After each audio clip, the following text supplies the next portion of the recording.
All right, hey everybody, welcome to BP1. It's the BP1 Proxy channel. To discuss all things EOS. I'm one of your hosts, Ben Sigmund, and we're here with Brock Pierce and Justin Buck.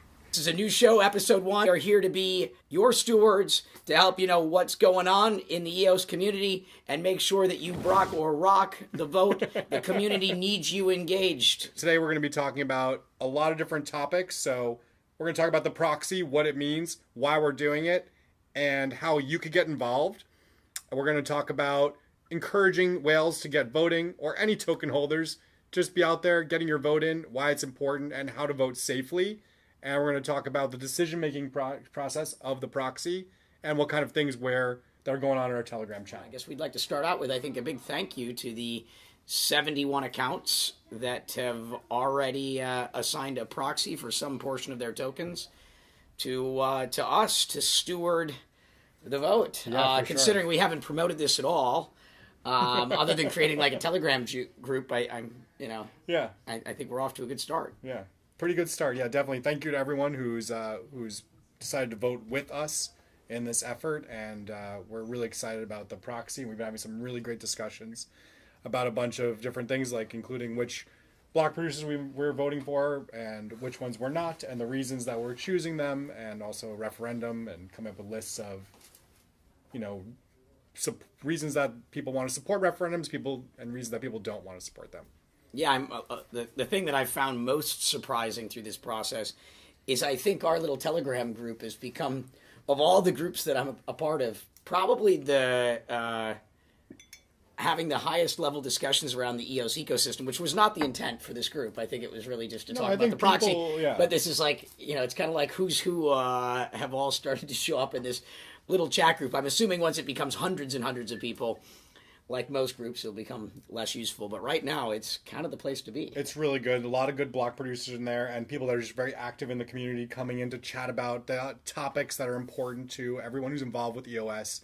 And I think people just also want to talk with you about it, So I think everyone's excited to hear that Brock's involved. Brock is a proxy, and now things can start moving. Well, to be clear, that Brock Pierce proxy, it takes teamwork to make the dream work. I'm one of a team, even though it's branded with my name. That's true, yeah. Well, Justin, since Ben and I are doing all the talking, anything you'd like to say as we kick this off? I just want to third the sentiment and say I'm really happy to be a part of this project. It came out of the blue in the EOS Proxies Telegram channel, and I asked to be a part, and you had me a part, and I'm really happy. I think we're doing well so far. I'm looking forward to the future. Yeah. Well, thank you for being a part of it, Justin. We're so happy to have you on board. Awesome. Yeah, Have a good time. The future is bright. So I guess since Brock Pierce 1 is a proxy, we should probably kick off this conversation now that we've expressed some gratitude to block producers. We've chosen 30. Yeah. Maybe it's worth just kind of like throwing out there. Maybe each of us wants to talk about one block producer. Honor them a little bit, Absolutely, and why we like them. Go for it. Go for it, Justin. Yeah. So in this time I've come to be a part of the EOS community, which I absolutely love. I think one major thing that I've done is just ask a ton of questions. And what's so cool is how much the community is willing to help you learn, show you sources.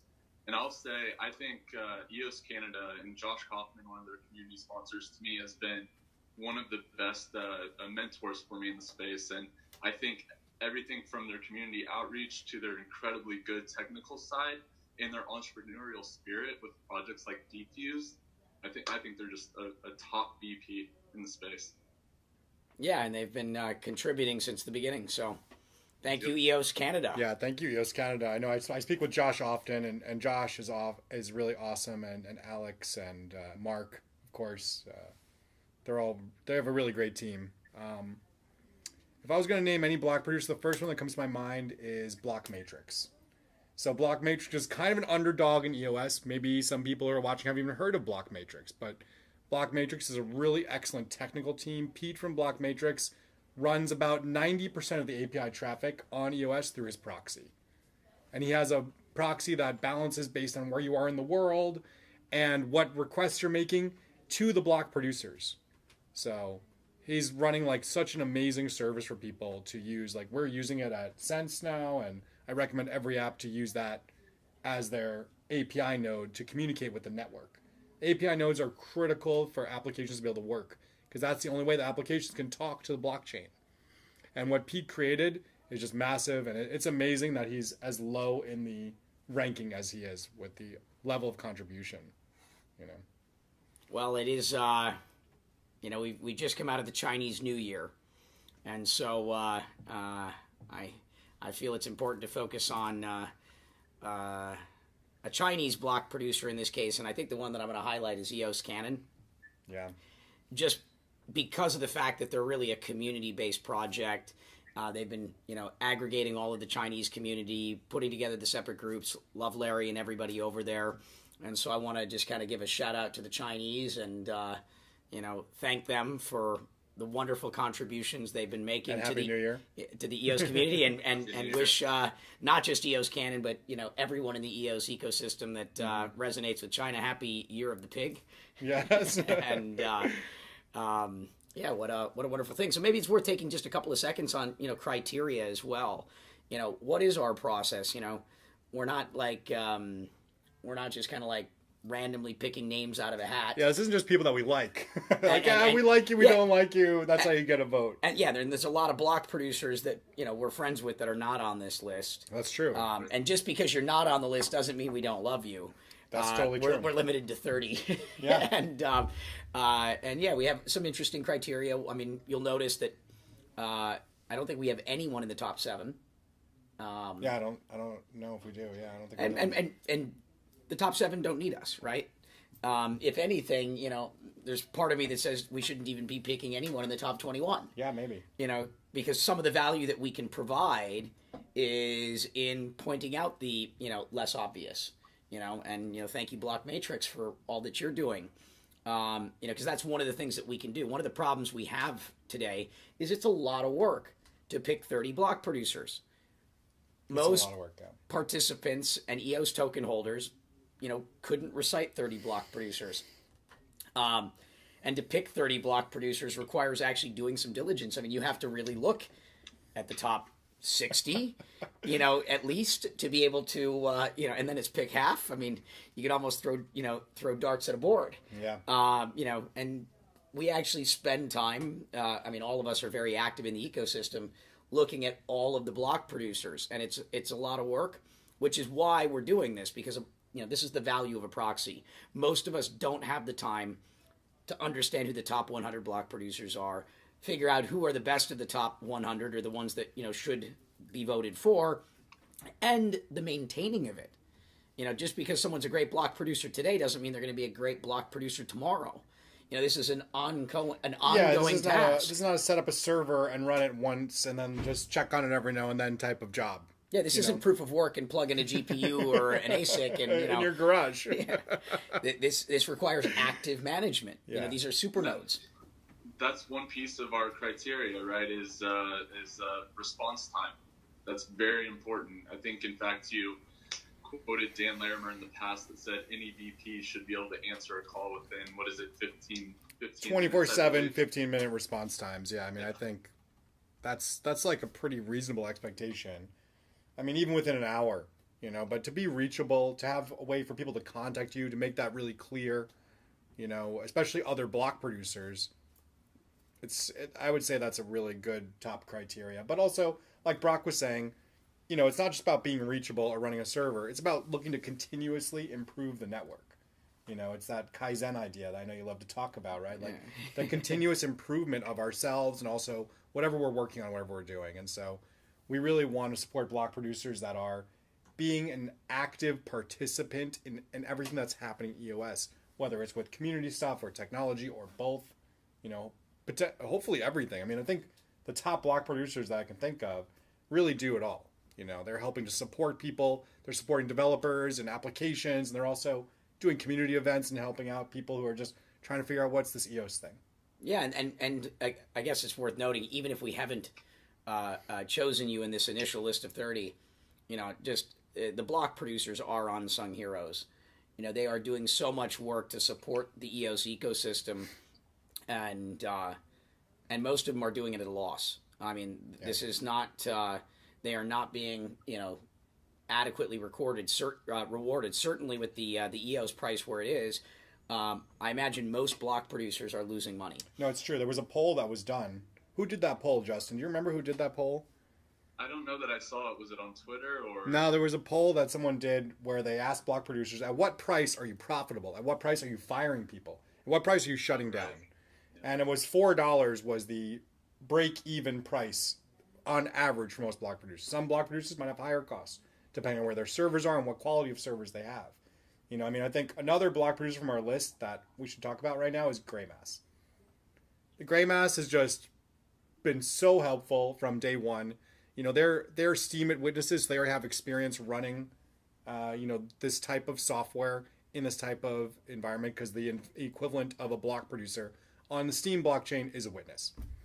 And Greymass API handles some huge percentage. I mean, Greymass and Sweden both run the history nodes. And that means that you can get the entire history of your account in their API nodes. And there's only a few of them that are doing this. I think there's maybe Tribe and a couple others, but these two guys, like Sweden and Greymass, have been carrying the weight for everyone. And sometimes they're not even in the top 21, providing the most critical service, arguably, to applications. Yeah, that's, I think, a big part of, I know why I'm doing this, and I suspect it's for all of us, is, these block producers are doing very, very important work. And, I love exchanges. One of our policies is we don't support exchanges because exchanges have a primary business model, right? They're making money. The exchange business, most of us know, is very lucrative if you have a successful exchange.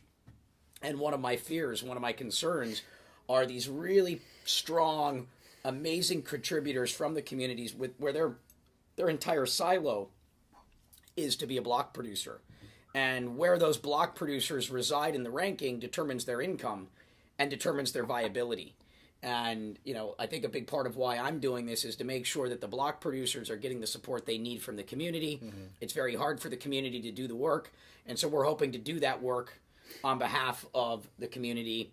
And this is liquid democracy. You can proxy with us as long as you want. And if you don't like what we're doing, you're free to leave. We're here to basically be workhorses, to be stewards, to take some of the workload off of token holders and to make sure those people that need to be rewarded for doing the work are being adequately rewarded.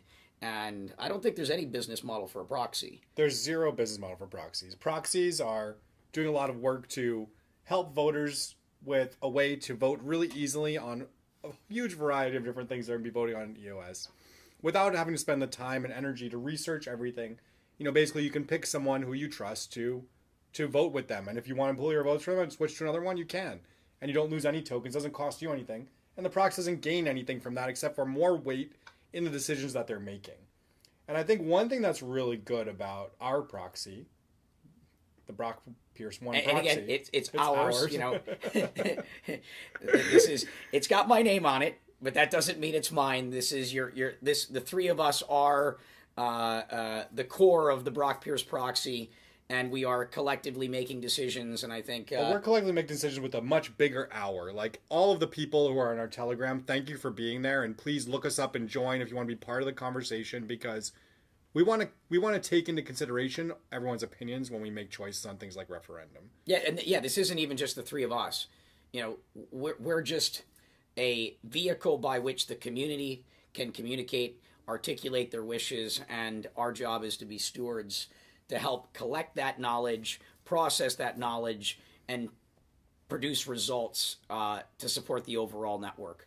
Yeah, what we want is we want to hear from people who are actively vested in EOS with their time, totally committed to EOS in its future. What we don't want is people who are just jumping in to troll us or ask questions to cause trouble or saying that like EOS sucks for this reason or that. We don't want to hear any of that, but we do want to hear constructive criticism. Like, these are the reasons I support this, is the reason I don't support this, or these are the reasons I support this block producer or this referendum. Like, we want to have positive, forward-moving conversations to make really good decisions. And that's part of what we see as the future for this proxy, is to keep gaining momentum with votes so that collectively we can support the things that are ultimately better for EOS in the long term.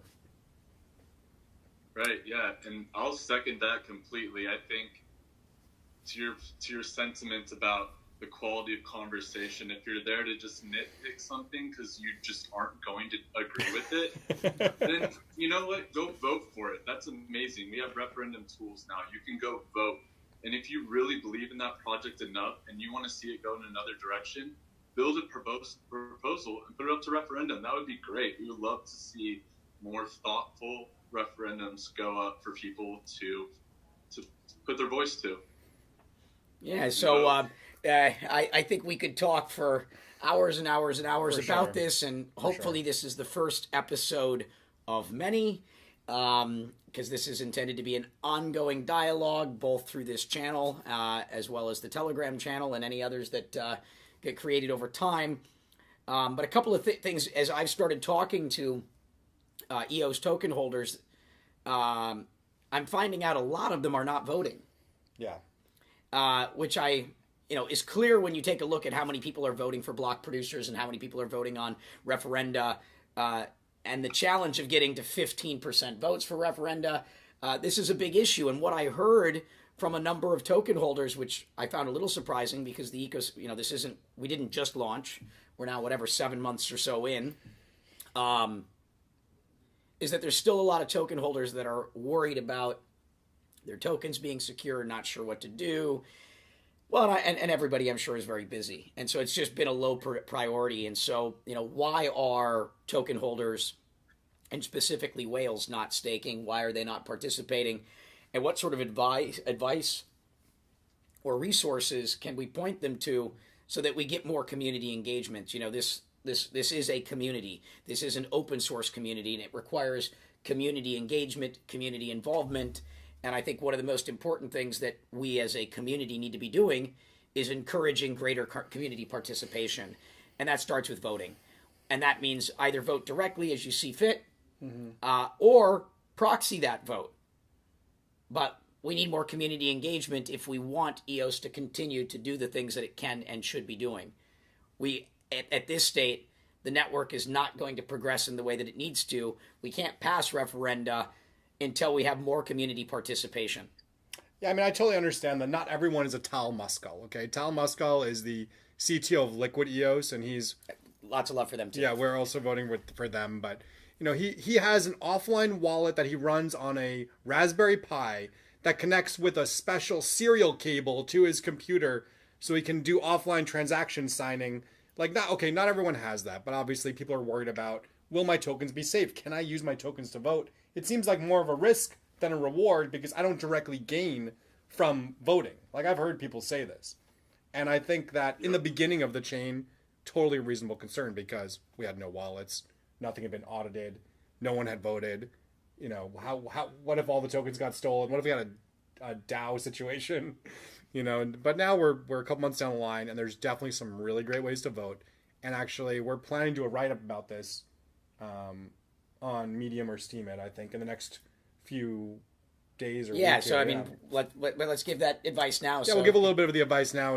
I'll let, since you're take the lead, Ben. Yeah, so if you want to vote offline, there is a tool from EOS Canada called EOSC that will let you download an executable and take your keys and load it onto a computer that is totally never touched the internet. You just have to install this program on there, which you will need to find a way to do that, possibly through a USB or something.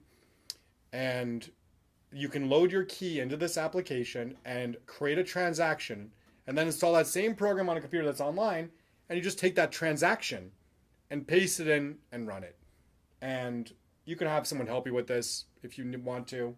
You don't even have to have them see your key or interact with your key in any way. But if you need any help with that, you could reach out to me or your local block producer or anyone in EOS. I think would be glad to help anyone with their voting and staking. And just as a note, it's actually better to have your tokens staked because then that's a security feature. When your tokens are staked and you're locking them up to not be transferred, then you have 3 days if they were ever unlocked. So in the case that someone ever got your key, or if you made a mistake in the generation of your key in the beginning of the chain, and it ends up being leaked somehow, which happened to some people out there. That's why we have EOS 911 and these other things that are helping them try to get their accounts frozen and different stuff. But you have 3 days where you can check your account and see if anything else is happening on it. Yeah, just again, a call to action. If you haven't staked your tokens and you haven't started voting directly or indirectly through a proxy, the network needs you. You know, we need greater participation from the broader community. You know, if you care about the price of EOS, one of the best things you can do to support the EOS price is to support the EOS network, and that means get involved. You know, rock or brock the vote. You know, get out there, Rock please. the vote, yeah. You know, we need to rock the vote. This is a big deal. It may not seem to you like there's anything to gain, but the network succeeding and the network performing is what creates the gain. So please get engaged, be involved, make the time. Definitely, it's really important. We need your votes now more than ever. And when we mean we mean EOS. EOS. We don't mean our proxy. And there's other great proxies out there. Pick a proxy. Rick Stokes. You know, there's a bunch of great people Yeah. and great groups that are attempting to fill this void. And the proxies in particular, there is no gain. You know, these are people that are truly being stewards out there in service to the community, and it is a lot of work. Yeah, We're doing the work anyway. But, it's a lot of work to do it well. I mean, you can pick 30 random. You could throw darts, but a lot of these proxies that we're mentioning are not doing that. Freedom Proxy, Investing with a Difference. These people are doing a lot of work. Yeah. Yeah. So if you have any questions about how to vote, just reach out to me. I'm on Twitter and Telegram under Ben Sig. I'll totally help you out, point you in the right direction. Come to the Brock Pierce 1 Telegram channel. Come to We can Telegram. point you in all the right directions. Yeah. Yeah, we're here to help. What else? We had a few other things we wanted to cover on this agenda, but I don't think we're trying to turn this into a 1-hour segment. I think in an ideal world, this is like 20 minutes. Yeah. So I think we're already going a little long, and we'll format this and tighten it up over time. But if there's anything else we want to cover here, do we want to talk briefly about any of the referenda? Do we want to talk about kind of what's going on? I would say just stay tuned. We're going to have some write-ups about the referenda coming up based on the discussion we're having in Telegram. You know, what is the opposition and support saying? We'll have good summaries of those from a very neutral perspective. You know, what are people saying about these things before we even make a choice ourselves on how to vote on them? Just a really good summary of them, and that's something we can post about and share with everyone. So yeah, Justin and I and you, we're all working on this, kind of getting a feeling from the community about what everyone thinks. Join us on the Telegram group. We are looking for your feedback. This is not just a show with the three of us. We're here. This is a community thing. Your opinions matter. They shape the things that we talk about. So thank you for tuning in. Go EOS. Brock the vote. Brock the vote. I guess that brings us to the end of episode 1. Please tune in again next week or the week after, depending upon our availability and travel schedules. Make sure you subscribe and click the notifications button so you can know when we're going live again, because you never know when we're going to make another video for you guys to update you. And hit that like button. Hit the like button, yeah. Join us on Telegram. Links are in the bottom there.